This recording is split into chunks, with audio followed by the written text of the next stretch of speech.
बोलती पुस्तके. ज्यांना वाचनाचा नाद त्यांना बोलती पुस्तके घाली साद. आमचं चॅनल सबस्क्राईब करा आणि सबस्क्राईब करायला इतरांनाही सांगा. नमस्कार श्रोते मित्र हो, बोलती पुस्तके सादर करीत आहे लेखिका शुभांगी भडबडे लिखित कादंबरी मृत्युंजयाचा आत्मयज्ञ. प्रकरण 6. ब्रह्ममुहूर्ताची सुरम्य घटका. तात्याच काय, घरातले सारेच उठले होते. रात्र बहुधा जागीच असावी. ह्या सुरम्य वेळी तिचे नेत्र आलोचन जागरण केल्याने पेंगुळले होते. तात्या सज्जात आले आणि मनोमन म्हणाले, हे वसुंधरे, हे भारतमाते, तुझ्या अन्नावर आजवर जगलो, वावरलो. तुझी गीतं गात आनंदाने नाचलो. अनेक गीतं तुझ्या स्वतंत्रतेसाठी रचली. तुझ्यात मी आणि माझ्या मनात तू राहिलीस. सर्वस्व तुला मी अर्पण केलंय हे तू जाणतेस. मी कुठेही असलो तरी मी तुझंच गीत गाईन. हे नीलाकाश, हे नक्षत्रांनो, माझ्या भारतभूमीचं लावण्य कायम असू द्या. हे ऋतुचक्र नित्य नियमित चालू दे. हे हिमालय, हे पर्वतांनो, तुमच्या हृदयातल्या सहस्त्रधारा वसुंधरेला नाहू घालू देत. हे लावण्यमयी वसुंधरा, मला ज्ञात आहे तुझ्या कोमल चरणात परदास्याच्या शृंखला आहेत. त्याचे वर्णन मला दिसत आहेत. तुझ्या शृंखला मला ही तीव्र वेदना देत आहेत. परंतु माते, मी लवकरच परत येईन. तुझ्या विना माझं जीवन व्यर्थ आहे. माते, माते, व्यर्थ आहे माझं जीवन. त्यांच्या नेत्रातून अविरत अश्रुधारा वाहू लागल्या. मागेच उभे असलेले बाबाराव त्यांच्या यातना वेदना समजू शकत होते. पुढे जाऊन त्यांच्या खांद्यावर हात ठेवावा असं त्यांना वाटलंही, परंतु ते माघारी आले. परवा नाशिकहून माईंच्या माहेरी निघण्यापूर्वी बाबा म्हणाले होते, तात्या, आपली प्रकृती व्यायामाने सुदृढ असली तरी निर्धास्त राहू नका. मला काही होणारच नाही असं समजू नका. प्रकृतीची काळजी घ्या. योगाकडे लक्ष द्या. सूर्यनमस्कार घाला. काही काढे लिहून दिलेत ते तिथे गेल्यावर करून ठेवा. परदेशात जाता आहात हे लक्षात ठेवा. बाबा, आज अण्णा हवे होते असं मनात आलं आणि लक्षात आलं. त्यांचा आवाज, त्यांचे विचार, त्यांचं कार्य आणि जबाबदारी घेऊन प्रत्यक्ष तुम्ही आहात. इंग्लंडला बॅरिस्टर होण्याची कल्पना तुमची. मी खूप शिकावं आणि बहुश्रुत व्हावं. माझ्या कार्याचा बहुआयामी विस्तार व्हावा ही कल्पना तुमचीच. तुम्ही मला घडवलंत बाबा. आज कुणाला नाही इतका आनंद आणि तुम्हाला सोडून परदेशी जाण्याचं दुःख मला आहे. बाबांचं नेत्र भरून आले होते. अत्यंत परिश्रमाने जतन केलेल्या वृक्षाला मधुर फळं लागावीत आणि कौतुकाने आपण ती वारंवार पाहावीत असं बाबारावांना झालं होतं. अण्णा गेल्यावर झालेली त्यांची दोन्ही अपत्ये गेल्यावर विनायक आणि नारायण ही अपत्य समजून त्यांचा प्रतिपाळ केला होता. तात्या परदेशी जाणार ह्या कल्पनेने त्यांचं मन आनंदाने भरून आलं होतं. तर दुसरीकडे आता 4 वर्ष तरी भेट होणार नाही या विचाराने सैरभैर झालं होतं. त्यांची अवस्था तात्या जाणून होते, म्हणून वेगळाच विषय त्यांनी काढला. तुम्ही म्हणताना योगाकडे लक्ष द्या. आता आम्ही तिकडे अष्टांग योग करू. अहिंसा, सत्य, अस्थैर्य, ब्रह्मचर्य, अपरिग्रह, मन शुद्ध आणि तनही शुद्धच ठेवू. शारीरिक, मानसिक, बौद्धिक संपन्न राहण्यासाठी प्रयत्न करू. पूर्वीचे सामर्थ्यशाली मंत्र आता सफल होत नाहीत, कारण तसा सिद्धिसाधकच उरलेला नाही. भारतावर अनेक आक्रमणं झालीत, त्यामुळे संस्कार, संस्कृती भरकटली. साधनेवर विश्वास उरला नाही. परंतु आम्ही जे जे करू ते सारंच भारतमातेच्या स्वतंत्रतेसाठी करू ही खात्री तुम्हाला आहेच. एकदा स्वातंत्र्य मिळालं की संस्कार, संस्कृती पुन्हा नव्याने जगतील. नव्यानं सार विश्व बहरून येईल. खरं आहे विनायका, खरं आहे. त्याच दिवसाची आम्हाला ही प्रतीक्षा आहे. त्यांचं तात्या ह्या बहुवचनी संबोधनावरून विनायका ह्या संबोधनावर येणं तात्यांना मनापासून भावलं. बाबा, एक मागितलं तर द्याल? मागा. काय हवंय तात्या तुम्हाला? एक शब्दच हवा आहे तुमच्या मुखातून. केवळ केवळ विनायका हा शब्दच नेहमी ऐकायचा आहे. आम्ही विवाहबद्ध झालो आणि तात्याचा तात्याराव झालो. बाहेर योग्य असेलही, परंतु तुम्ही आम्हाला पित्याचे ठिकाणे आहात. आम्हाला मारा ना हाक विनायका म्हणून. बाबांनी तात्याला सुदृढ मिठीत घेतलं आणि म्हणाले, तू आमचा प्रिय पुत्र आहेस विनायका. आपल्यात 5 वर्षांचं अंतर असलं तरी आम्हाला तू केवळ पुत्रच आहेस. कितीतरी वेळ दोघं वेगवेगळ्या विषयावर बोलत होते. बाबा, इथला मित्रमेळा, इथला अभिनव भारत, इथले पत्रव्यवहार, इथले संपर्क आणि इथल्या वृत्तपत्रांना सतत माहिती देणं हे तुम्हाला सोपवून जातो आहे. आमच्या येसू वहिनीची किंवा आमच्या माईंची चिंता आम्ही तुमच्यावर सोपवून जातो आहोत. लोकमान्य टिळक, आगरकर, परांजपे, कृष्णराव शहा यांना वेळोवेळी तुमची आवश्यकता पडेल. आमच्या मित्रांना पडेल तेव्हा तुम्ही सहकार्य करालच.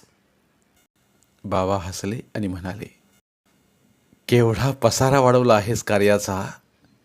आणि हो, तिथेही गेल्यावर आपलं काव्य संपवू नकोस. साहित्याला नवी धार येऊ दे.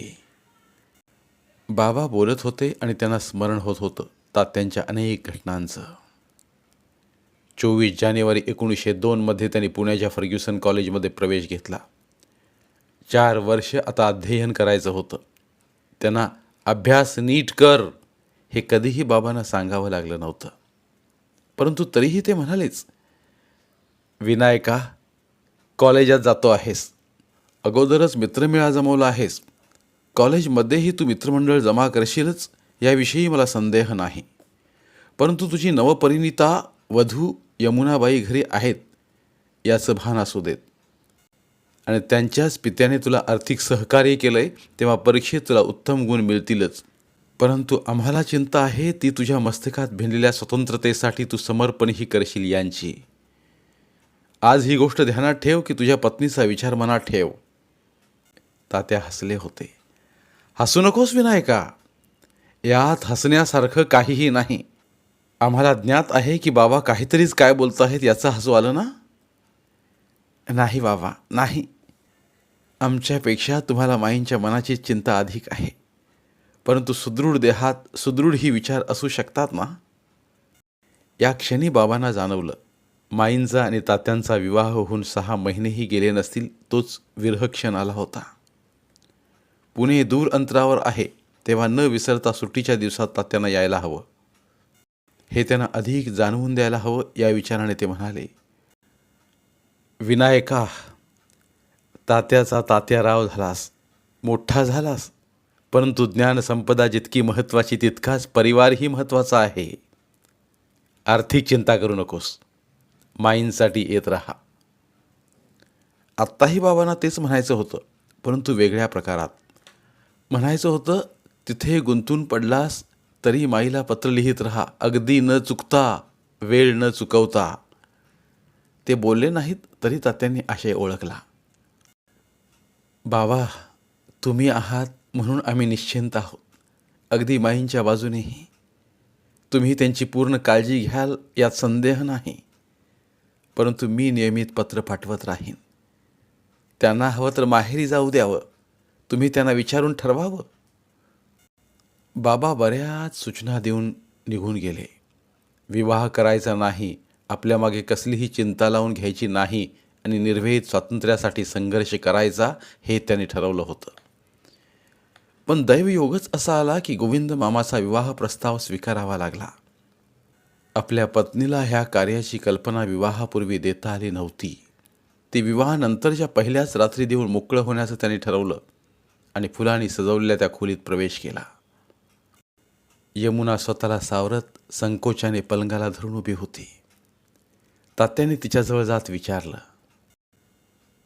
माई, तुमच्या वैवाहिक जीवनातल्या अत्यंत तरलतम सुखाच्या कल्पना घेऊन तुम्ही सावरकर घराण्यात प्रवेश केला असणार याची आम्हाला पूर्ण कल्पना आहे. प्रत्येकच कन्या उराशी सुखस्वप्न घेऊनच सासरच्या दारातलं माप ओलांडते, त्यात गैर काहीही नाही. आता यमुना सावरकर झाली होती. सप्तपदी घालतानाच तिने आपल्या सुखाच्या गाठी मनोमन बांधल्या असतील याची तात्यांना पूर्ण कल्पना होतीच. विवाहानंतर घरात प्रवेश केल्यावर तिचं स्वागत मैनाबाई आणि येसूवहिनीने केलं होतं. बाबाराव मोठेपणाने म्हणाले, "ये यमुना ये, आम्ही सारे तुझेच आहोत. तुला लेकीप्रमाणे जपणार आहोत. चिंता करू नकोस." ती सर्वांकडे पाहत आश्वासक होऊन आत आली. सत्यनारायणाची पूजा झाली. पाहुणे आपापल्या घरी गेले. उरले होते बाबा, येसूवहिनी, नारायण आणि तात्या. नवागत यमुना. यमुनाला माहेरी माई म्हणत. त्याच नावाने विवाहाच्या पहिल्या रात्री तात्याराव तिला म्हणाले, "तुम्ही श्रीमंत घराण्यातून आलात. एकेकाळी सावरकर घराणंही श्रीमंत होतं. आता दुःख समस्या इथे हक्कानं राहायला आल्यात. त्यांना दुःखाची इतकी सवय झाली की त्यांचे पाय निघत नाहीत इथून.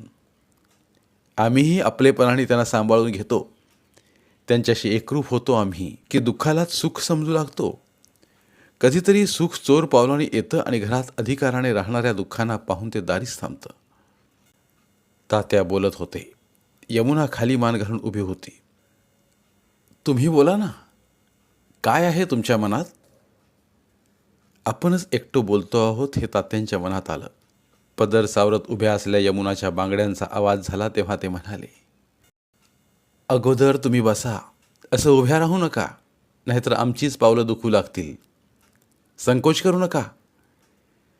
तरीही ती काहीच बोलली नाही. तेव्हा तात्या म्हणाले, "नवागत पत्नीचं स्वागत आम्ही कसं करावं हे आम्हाला कळत नाही. परंतु आमच्याविषयी सांगितल्याविना आम्ही स्वस्थ होणार नाही. वैवाहिक जीवनाचा प्रश्न त्याशिवायही सुटणार नाही. आपण सांगावं." प्रथमच यमुना बोलली. तिचा मधुर आवाज आणि बोलण्यातली शालीनता त्यांना जाणवली. "आणि आम्ही तुम्हाला प्रथम बोला म्हटलं तर?" ती 13 वर्षांची यमुना खळखळून हसली.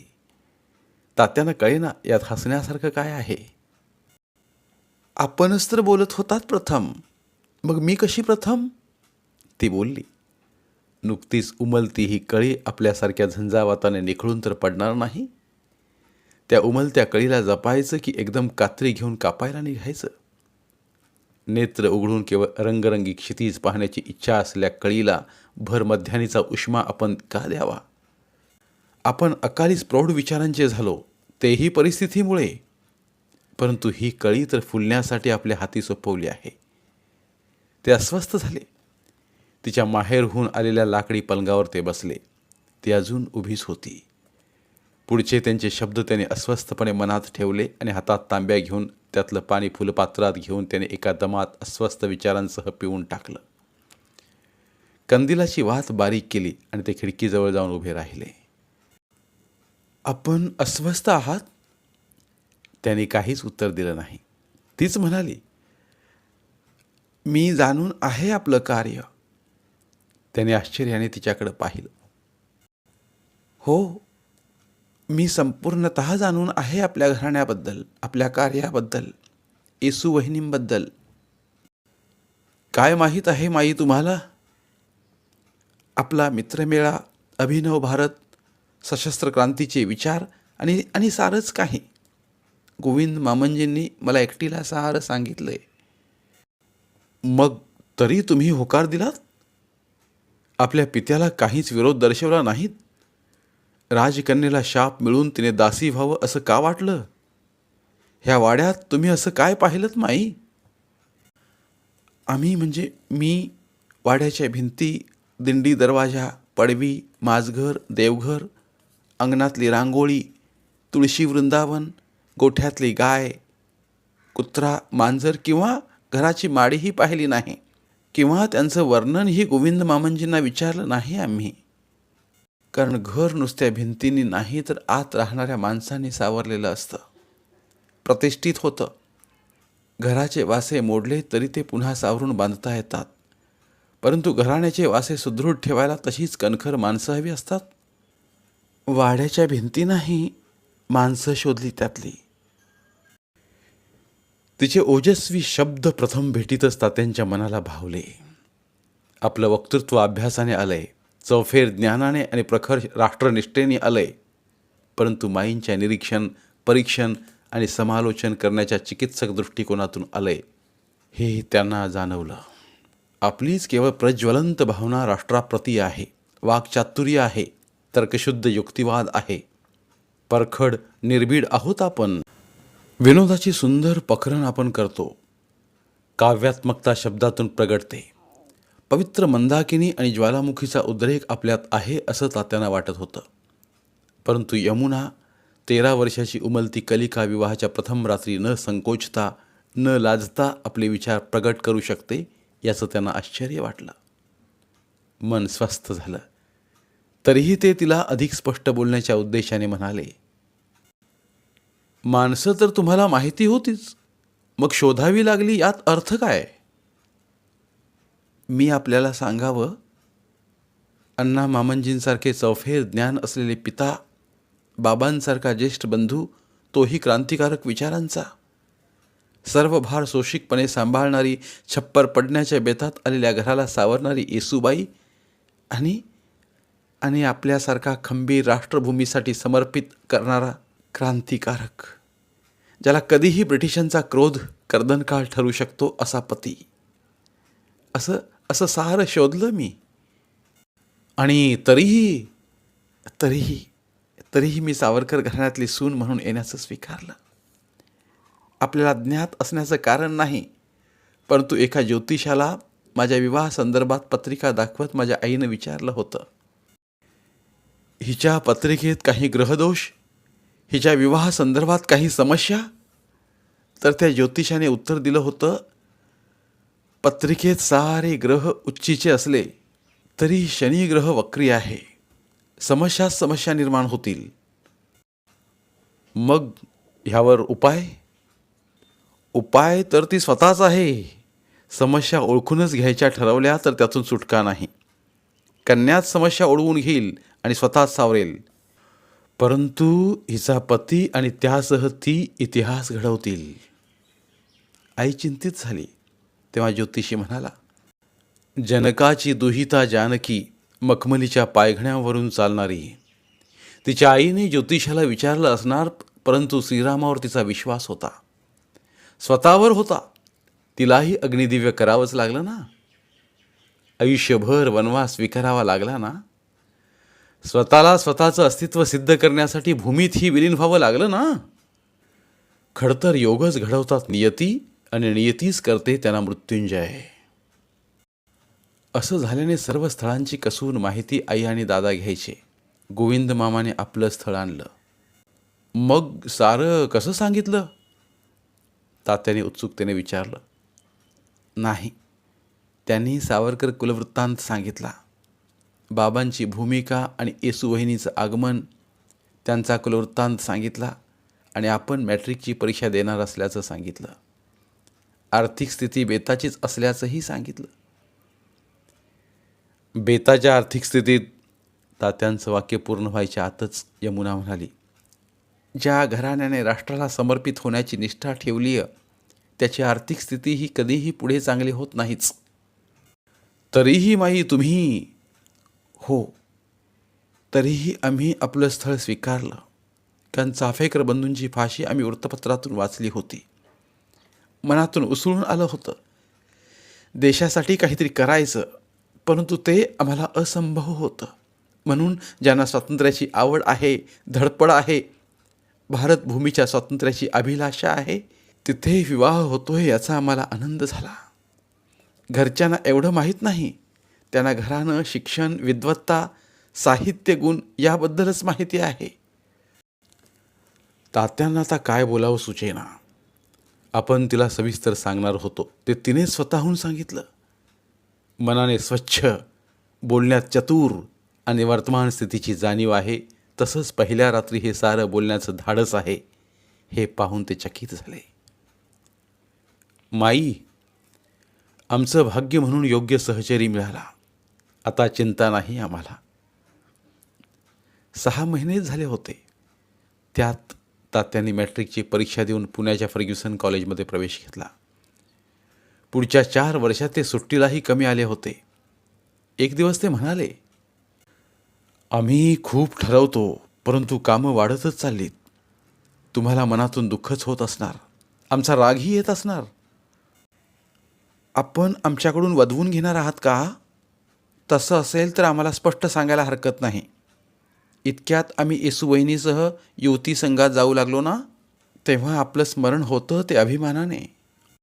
आम्हाला दुःख नाही, क्रोध नाही, अभिमान आहे.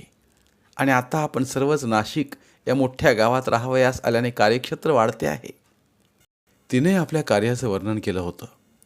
तात्या पुण्याला गेल्यावर येसूवहिनी म्हणाली, माई, तुला आवडेल माझ्यासह यायला? कुठे?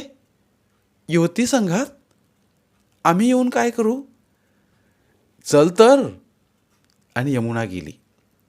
पत्नीने केलेला छळ, विधवांचा उपहास, परिवारातलं नगण्य स्थान, काहीतरी करण्याची उर्मी घेऊन 20-25 स्त्रिया जमल्या होत्या. येसूवहिनींनी तात्यारावांची कविता म्हणायला सुरुवात केली. साठीच्या जठरांनो, विधुरांनो, नववधू खुशाल वरा. लग्नाच्या अष्टदिनी विधवा परी अन्य नावरोत नरा. हा न्याय कोण? का हो विधुरा विधवात भेद हा असला. असल्या अपराधांच्या अबलांना क्रूर दंड हा बसला. बोला हो धीराचा एक शब्द तरी बोला. ज्या दीन बाल विधवा द्या त्यांसी पुनर्विवाह संमतीला. व्हा सदस्य हृदय स्वरूप जे होईल मान्य संमतीला. समाजात बाल विधवा आहेत त्यांना पुन्हा विवाह करायला समाज अनुमती देत नाही. त्याने असं कोणतं पातक केलंय की ज्यामुळे वैधव्य प्राप्त झालं त्यांना? त्यांचा काय अपराध? मग विवाहाला पुन्हा मान्यता का नाही? येसूवहिनी निर्भीडपणे बोलत होती. घरातलं तिचं सौम्य रूप आणि मृदू वाणी इथे अन्यायाला न्याय मागण्यासाठी कशी कठोर झाली होती. यमुनाला हे रूप अधिक आवडलं. येसूवहिनी बोलतच होती. विधूर 60 वर्षांचे का असेनात, त्यांना मात्र विवाह करायचा आहे, तो उपवर झालेल्या कन्येशी. एक बाप आणि कन्या शोभेल असा हा विवाह. विरोध करायला हवा प्रखरपणे. नकळत यमुना बोलून गेली होती. या इथे माई, तुम्हीही बोला आणि आजपासून तुम्ही सदस्य बरं का. येसूवहिनी तिला समोर घेऊन आल्या आणि सर्वांनी मनापासून टाळ्या वाजवल्या. थोडी संकोचतच यमुना म्हणाली, इतक्यात आम्हाला काही बोलता यायचं नाही, परंतु एक कल्पना आमच्या डोक्यात आली, ती मांडण्याचा आम्ही प्रयत्न करतो. आज आपला देश पारतंत्र्यात आहे, तो स्वतंत्र व्हावा म्हणून काहींचे प्रयत्न चालू आहेत. झाशीची राणी लक्ष्मीबाई हिने विवाहानंतर एक स्त्री सैन्य पथक निर्माण केलं होतं.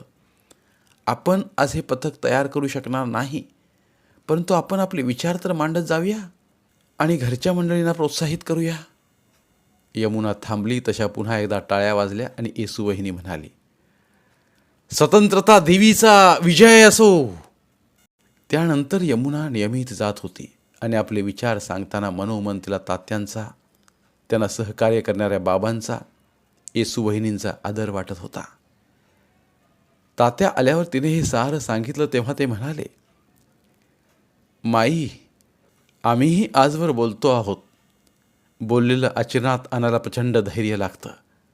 आपल्या शब्दांची कसोटी लागते. आपण बोललो तसं वागतो का याचा प्रत्यय येतो.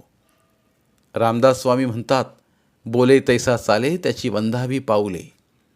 तुम्ही बोलला त्याप्रमाणे करालच, कारण तुम्ही धैर्यवान आहात. त्या रात्री यमुना म्हणाली, सावरकर घरानं इतिहासाच्या पानावर यावं असं वाटत असेल तर आपण आम्हाला एक वर द्यावा आणि तो तुम्ही परदेशात जाण्यापूर्वी सफल व्हावा. तात्या खळाळून हसले. माई, खरंच स्त्रिया कितीही प्रज्ञावंत असल्या तरी भोळ्या असतात. आम्ही का देव आहोत? आमच्यात का देवत्व आहे की आम्ही सिद्ध साधक ऋषी आहोत तुम्हाला वर द्यायला? परंतु एक मात्र बरं झालं, केव्हाही 2 वर मागेन असं म्हटलं नाही. आता तत्काळ आम्ही तुम्हाला कोणता वर द्यावा माई? तुम्ही अगोदर भिंतीकडे पाहावं, तरच तो आम्ही आपल्याला सांगू शकू आणि तुम्ही तो वर देऊ शकता. तात्या पुन्हा हसले. म्हणता तर भिंतीकडे पाहतो माई, मागा. त्यांनी भिंतीकडे तोंड वळवलं. यमुना अत्याधिक लाजली आहे, त्यांना तिला न पाहताही कळलं. आपण आम्हाला पुत्र व्हावा असा वर द्यावा. आपण माझे देव आहात, कारण 2 वर्षाने आपण परदेशी जाणार, तर तुमची प्रतिमा आमच्यासमोर तुमच्या रूपाने असावी ही इच्छा आहे. माई लज्जेने म्हणाली. माई? ते पुढे काही बोलू शकले नाहीत. खरंच आपण 2 वर्षांनी इंग्लंडला बॅरिस्टर व्हायला जाणार म्हणजे कुठल्याही सुट्टीत 4 वर्षे परतणार नाही. आणि पुढचं तरी कुणी काय सांगितलंय? अजून वंशदीपक नाही. यमुनाने मागितलं ते आपल्याजवळ देण्याची तात्या मनातून धास्तावले. 2 वर्षांनी आपण लंडनला जाणार आणि पुढे 4 वर्षांनी येणार. तेव्हा ते मौन झाले. पुढच्या वेळी तात्या पुण्याहून आले तेव्हा येसू वहिनींनी त्यांचं स्वागत करताना म्हटलं, यावं. तात्या भाऊजी, आज तुमचं पंचारतीने स्वागत करावं असं शुभवर्तमान आहे. असं काय घडलंय वहिनी? आपल्या प्रिय धर्मपत्नीलाच विचारा ना. तू तर सांग. नाही, मी नाहीच सांगायची. ती स्वयंपाकघरात गेली. तसं ते माईंना शोधत देवघरात गेले. बाबा स्नानाला गेले होते. माई पूजेची तयारी करत होत्या. माई, येसू वहिनी म्हणाली शुभवार्ता आहे आणि ती तुम्हीच सांगणार आहात. सांगा लवकर. देवांनी आमचं ऐकलं. आता आम्ही. माई बोलताना थांबली. पुढचं काय? पुढचं हेच की तुम्हाला बाबा म्हणणारं कोणी येणार आहे. ती एका झटक्यात बोलली आणि तशीच तिथून निघून गेली. तात्या एकीकडे आनंदित झाले, दुसरीकडे ते धास्तावले. बाबा, येसू वहिनींना आता माईंचं, बाळाचं आणि नारायणाचंही करावं लागणार. आपण मुक्त होतो. शाळा, कॉलेज, मित्रमेळा, क्रांतीच्या योजना यात मग्न होतं. जीवनाला एक ध्येय मिळालं होतं स्वातंत्र्यप्राप्तीचं. आता ह्या ध्येयात खंड तर पडणार नाही. देवा, एकीकडे पितृत्वाचा आनंद, दुसरीकडे भूमातेची स्वतंत्रता. खरंच दोन्ही सांभाळण्याचं सामर्थ्य दे आम्हाला. ते देवासमोर हात जोडत म्हणाले. ते माईंना शोधत आता माझघरात गेले. माई आपल्या खोलीत होत्या. ते तिथे गेले. आम्हाला पुत्रवती होण्याचा आशीर्वाद द्यावा. आम्हाला पुत्रवती होण्याचा आशीर्वाद द्यावा. भिंतीकडे तोंड करा. माईने भिंतीकडे तोंड वळवलं. तसे ते म्हणाले, माई, पुत्रवती भव. माई खळाळून हसली. त्यांच्या मनात मात्र विचारांचं काहूर होतं. सावरकर क्लब कॉलेजमध्ये तयार झाला होता. मित्रमेळ्यात प्रार्थना म्हणून शिवरायांची आरती म्हटली जात होती. लोकमान्य टिळकांची शीम परांजपे यांचं मार्गदर्शन सतत घेऊन नवे नवे विचार मांडले जात होते. पुण्याला निघताना वहिनींनी खाण्याचे भक्कम पदार्थ करून दिले. तेव्हा ते म्हणाले, वहिनी, तूच माझ्याबरोबर चल ना, म्हणजे प्रश्नच संपतील. पाहता पाहता तात्यारावांची लंडनला जायची वेळ आली होती. वहिनी आणि माई त्यांची जाण्याची तयारी करत होत्या आणि 2 वर्षांचा प्रभाकर त्यांच्या अधेमध्ये घोटाळत होता. आज घर पूर्ण भरलं होतं. नारायणही होता. घरात आनंदी वातावरण होतं. पुन्हा ते गमतीने म्हणाले, वहिनी, तूच चल ना लंडनला. मला आमच्या मित्रांना नवे नवे पदार्थ खाऊ घाल. आपण तिथे खानावळ उघडू. नको नको, मला काय येतंय. त्यापेक्षा आपल्या ज्येष्ठ बंधूंनाच न्यावं. आम्ही राहू इथे मजेत. प्रभाकर आहेच. बोलता बोलता त्यांचे डोळे भरून आले. माई आत येत होती. ती हसून म्हणाली, वहिनी, पारतंत्र्याच्या बेड्या तोडायला निघालेल्या दिराला असा अश्रूनी निरोप द्यायचा नसतो. आम्हीही समजावलं आहे आमच्या मनाला. उर्मिला तर 12 वर्ष राजमहालात राहून वनवासी होती. आता आपण पत्र पाठवू शकतो, तार करू शकतो. नको नको, तार करण्याची वेळ येऊ नये. आम्ही पाठवू पत्र. तात्या, आम्हाला खूप शिकायचंय. नारायण म्हणाला, बाळ, लंडनहून आलो की तुला शिकवून खूप मोठा करीन. वहिनीचे दागिने परत आणीन. प्रभाकरला खूप सारं प्रेम देईन आणि बाबांना विश्रांतीचा सल्लाही देईन. ते काय स्वस्थ राहतील? ध्येयाने झपाटलेले तुम्ही दोघंही आयुष्यभर एकाच स्वातंत्र्याच्या ध्येयाने प्रेरित आहात. परंतु भाऊजी, प्रभाकरला खरंच पित्याच्या स्नेहाची गरज आहे. हो, आणि आणि माईला काय द्याल? तात्या विचारात पडले. हसत पुढे म्हणाले, वीरांगणांना स्वतःचंच एक तेज आणि सामर्थ्य असतं. तसंही आम्ही तुम्हा दोघींना काय देणार? नारायण मध्येच म्हणाला, तात्या, हे इंग्रज इथून कसे जातील हा प्रश्नच आहे ना? तेवढ्यात 2 वर्षांचा गुबगुबीत गालाचा निळसळ डोळ्यांचा प्रभाकर त्यांना कडेवर घ्यायला सांगत होता. त्याला उचलून घेत ते म्हणाले, बाळ, शस्त्र, अस्त्र, संपत्ती, सत्ता सारंच त्यांच्याकडे आहे. अशावेळी त्यांना चाफेकर बंधूंनी मारलं तसं मारायचं. झपाझप, खटाखट. 4थी पास होऊन माध्यमिक शाळेत प्रवेश केलेला नारायण राक्षसांना देवाने मारावं तसं कल्पनेतच मारत असावा. तात्यांनी त्याच्या खांद्यावर हात ठेवला. भानावर येत म्हणाला, तात्या, तुम्ही, बाबा, मी आणि आपल्या सर्वांचे मित्र मिळून तर इंग्रजांना ठार मारू शकतो ना? मारू शकतो. मी इंग्लंडवरून परत आल्यावर आपण तसंच करू. परंतु इतक्यात मात्र हे तुमच्यात आणि आमच्यातच बरं का? खूप काही मिळाल्याच्या आनंदात नारायण खेळायला गेला. रात्री यमुना खोलीत आली तेव्हा तात्या काहीतरी वाचत होते. त्यांचं लक्षही यमुनाकडे गेलं नाही. ती स्वस्थपणे खुर्चीत बसली, त्यांच्याकडे पाहत. बऱ्याच वेळाने पुस्तकाची पानं उलटताना त्यांचं लक्ष स्वस्थ बसल्या यमुनाकडे गेलं आणि त्यांचं मन कळवळलं. विवाह झाल्या झाल्या पुण्याला कॉलेजमध्ये, आणि कॉलेज संपलं तर इंग्लंडमध्ये, आणि इंग्लंडमधून पुढे कुठे कुणास ठाऊक. सीतेच्या नशिबी राजकन्या आणि पुढे राजपत्नी झाल्यावर वनवासच आला. माईच्या नशिबी वनवासातलं पती सुखी अल्पच, आणि पुढचं नाही. असं नाही होणार. कॉलेजची 4 वर्ष आणि आता पुढची 4 वर्षे गेली की आपण सर्वांसह राहायचं. त्याने मनाशी निश्चय केला आणि यमुनाला हाक मारली, माई, 2च दिवसांनी तुमच्या माहेरी जायचंय.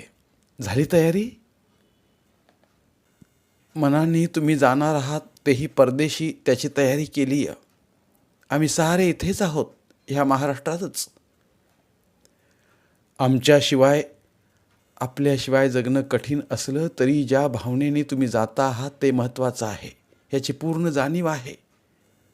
तुमचं आपलं कर्तव्य आपण आनंदाने पूर्ण करावं. ह्या वाक्यावर काय बोलावं हे तात्यांना कळेना. आम्ही लवकर येऊ. म्हणजे बॅरिस्टर होऊनच ना? आल्यावर स्वागताला सिद्ध राहू आम्ही.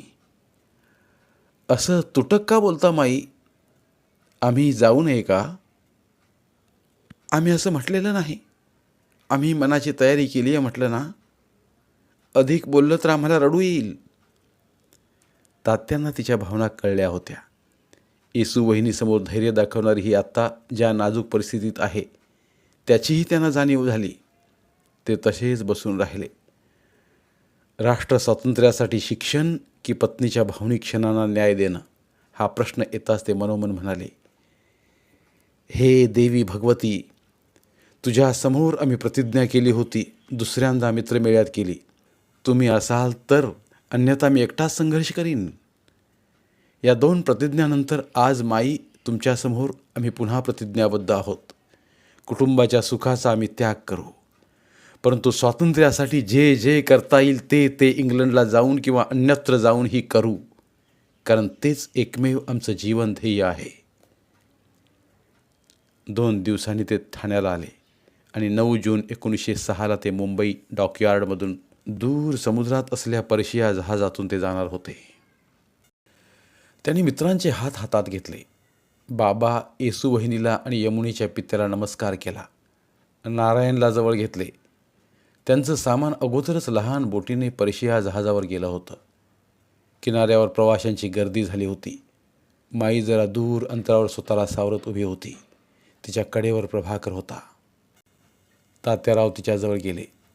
तिच्या खांद्यावर हात ठेवून म्हणाले, माई, तुम्ही तुमची आणि प्रभाकरची काळजी घ्यावी. इथे आमची काळजी करणारे खूप आहेत. आपण परदेशात एकटेच आहात. स्वतःची काळजी घ्यावी. 4 वर्षांनी भेट होणार आहे आपली. पत्र नियमाने पाठवत चला. आम्ही प्रसन्न आहोत. आज आपण विलायतेला उच्च शिक्षणासाठी जात आहात. धन्य आहोत आम्ही. तात्यांना काय बोलावं सुचेना. जहाज निघणार असल्याची सूचना म्हणून भोंगा वाजला. तसे ते लहान बोटीत बसले आणि ती बोट किनाऱ्यावरून हलली तेव्हा सर्वांचे भरून आलेले डोळे त्यांना दिसले.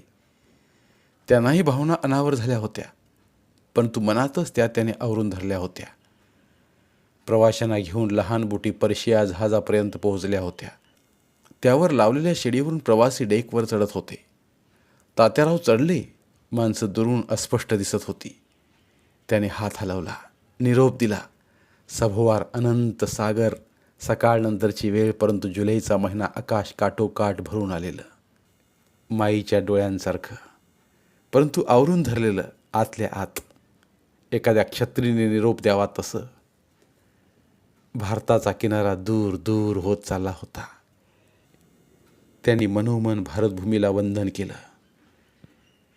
हे भारतभूमी, हे लावण्यमयी, नादमयी आणि मधुर वचनी, तू बहुवीर प्रसवा माता, तुला शतवार वंदना. बाकी प्रवासी आपापल्या केबिनकडे आपापलं सामान घेऊन चालले होते. 2-3 जण अजून रेंगाळत डेकचा कठडा धरून उभे होते. त्यांना स्वतःचा लेख आठवला. बंकिमचंद्र चटर्जींच्या वंदे मातरम गीतावरून लिहिलेला. सर्व जगती तलावर पसरल्या हजारो भूभागामध्ये आर्यभूमीसारखी रमणीय दुसरी आहे का हे पाहण्यासाठी हिमालय पर्वत उठून उभा राहिला. त्याने आपलं मस्तक विश्वातले सारे प्रदेश दिसतील इतकं उंच केलं, तरी त्याला इतकी रमणीयता कुठेच आढळेना. तिच्या समान स्वर्गलोकात तरी काही आहे की नाही म्हणून उत्साह पावलेला तो हिमालय स्वर्गाची कवाडे उघडून आत घुसला. परंतु तिथेही आर्यभू, तुझ्या इतकी मनोरम वस्तू सापडण्याऐवजी काही निराळाच प्रकार झाला.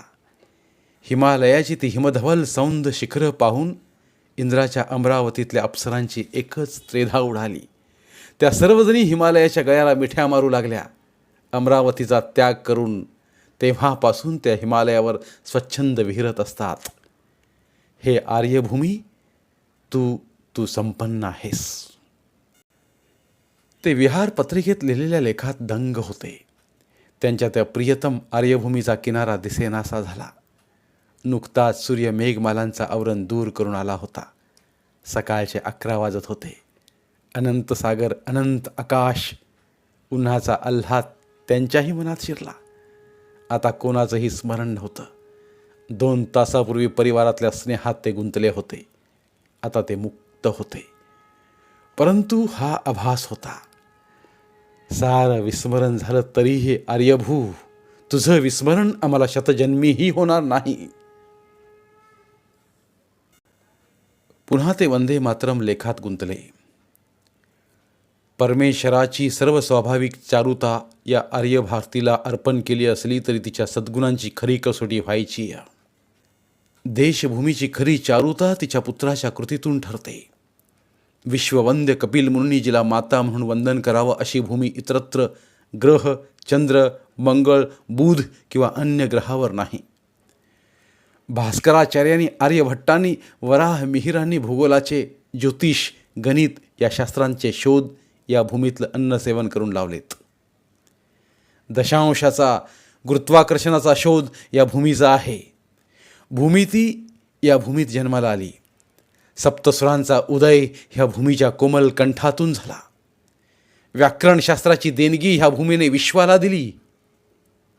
ते व्याकुळ होत म्हणाले, हे माते, आता तुझा विरह 4 वर्ष होणार आहे. आम्ही व्याकुळ आहोत, परंतु आम्ही येणार आहोत तुझ्या स्वातंत्र्यासाठी. ही एकमेव आस आमच्या मनात आहे. माते, तुला शतशः प्रणाम. डेकवर उभा असलेला एक प्रवासी मात्र त्यांच्या विचारमग्न मुखाकडे आणि त्यांनी नमस्कार केल्या कृतीकडे आश्चर्याने पाहत होता. तात्यांनी आपल्या 4 ट्रंकातल्या 2 ट्रंका उचलल्या. पाहत असणाऱ्या माणसाने 2 उचलल्या. Where is your cabin? I don't know. शेवटी विचारून त्याने केबिन शोधली आणि त्यात 4 ट्रंका ठेवल्या. थँक्स, तात्या म्हणाले. तो तरुण हसत बाहेर पडला. आपण त्याचं नावही विचारलं नाही याची जाणीव त्यांना झाली. हे माथे, हे असं होतं बघ. ते मनोमन हसले. पर्शिया ही महाबोट आता संत गतीने चालल्यासारखी वाटत होती. धन्यवाद. उर्वरित कादंबरी पुढील भागात. धन्यवाद. बोलती पुस्तके श्रोते मित्रांसाठी मराठी साहित्याचा खजिना फक्त 59 रुपयात. फक्त 59 रुपये माफक फी भरून आमच्या साहित्यरत्न या चॅनलचे सभासद व्हा व भरपूर मराठी ऑडिओ बुक्सचा आस्वाद घ्या.